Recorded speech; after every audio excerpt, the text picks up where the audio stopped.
Jeremy Enders joins me right now. And Jeremy, president of WARPA, man, what a fun time this has been, huh? It's been an interesting year. Yeah, it's been a lot of hard work to get it to put together. The biggest attendance we've had, in I think ever, possibly. 32 tracks, 17 series, 19 commercial vendors, 230 people total in attendance. So it's been a great year so far. And a lot of great things happening.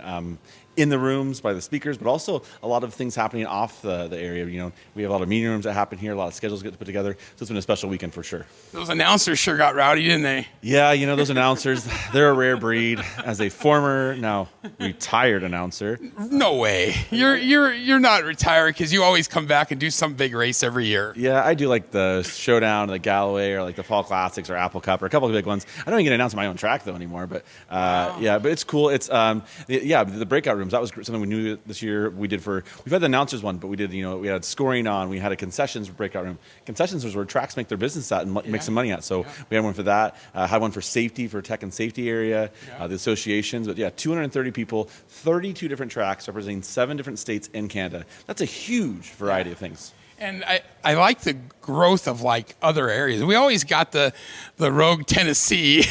He's so funny, you know, and so awesome. But we got a lot of like the California, you know, they were able to move the hangtown around. So we got Scott and Cammie, you know, and then we got a bunch of California tracks this year, and we've still got the Canada, and we've got Alaska. So we've got a lot of tracks that are not just Oregon and Washington. Yeah, Alaska, Oregon, Washington, British Columbia, Minnesota, Wisconsin, Tennessee, all over California, dirt, asphalt, oval, road courses, drag strips, karting tracks. We've got it all here, and that's the cool thing about it. And you know what? Everybody's voice is the same in there. Nobody has one voice that's different. And you know, we all can steal things from one side. Maybe something that they do in dirt that we're missing on asphalt, or maybe something we're missing on the asphalt side. And I think that we're better as one. We're stronger as one, and it's just a pretty cool thing to see. And it's right before Reno, so you kind of set up the whole thing where they go here. A lot of guys go to, a lot of the people will go to Reno, and then there's PRI, so it kind of starts the whole season. WARPA's kind of your kickoff. Yeah, it's a kickoff for mini promoters. Some going to do multiple shows, some just do one show, and so it's a big time. But you know, like you said, Scott and Cammie, they kind of moved the hang count around because they started coming to WARPA. They enjoyed it so much, and I think there's a lot of people that their first time here, they come back. I mean, we have Kevin Harvick here, and Kevin Harvick's here as a speaker. But really, he came here as a work. He wanted to learn. He's got 3 racetracks now. He's got a series. And he's been one of the hardest working guys out there, boisterous, taking notes and everything like that. And that shows you how big and how important WARPA is. Yeah, and he brought a lot of things to the table that I think made a lot of people think about other things too. And there's been a lot of great speakers that you had here. And I know it gets a little time crunch, and but that's just kind of the deal, right? Yeah, you know, we want to make as much information as we can, but as you see, our board has been running around like crazy. We don't get to actually do some of our WARPA work here for our own tracks, usually working for the board side, but with all the speakers with great lineups, great questions, and really engaging, some entertainment for sure. But yeah, sometimes we get a time crunch, and we have to squeeze the meetings down, but people are still getting work done. That's a good thing about it. And over there in that bar, they probably get a lot of work. Do they get any work done in the bar? I think there's more deals that have happened in that bar in the last probably 7 years since we've been here than anywhere else. It's quiet over there right now, but on Thursday night, Friday night, Saturday night, it is a very busy, very loud, and very...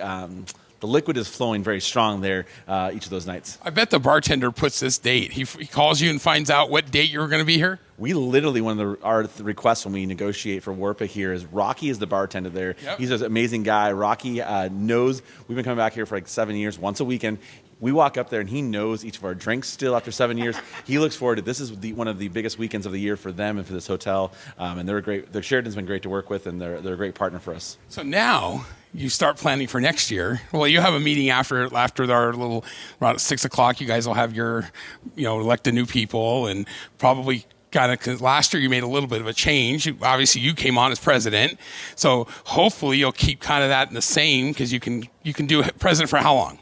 Yeah, we don't know exactly. There's some bylaw things in there, how long you stay on the board for that. But we're hoping to keep many of the same people together in that group. And I think we made some huge strides this year for the board. And it's always nice to have some new blood though, because you can do good things, but there's always need to have new ideas. So having adding one or two people to that board is always a great thing to have. And we'll find out here in a little bit how that's going to work out. So. And then you just take it to the next level, and I'm sure you guys will have a lot of ideas, and we'll just keep going from there. Yeah, you almost kind of have to start planning next year when you were planning the year before as well. So we've already had conversations this weekend. Like we had a couple little issues and hiccups that have happened already that we've pointed out, and we're already working on new things for next year and talking about new things for next year, and always want to make this thing bigger and better every year. All right. Well, thanks for the time, and good luck with the rest of this night, and we'll see you next year. Sounds good. Thank you. Oh, by the way, good luck with the bowling team.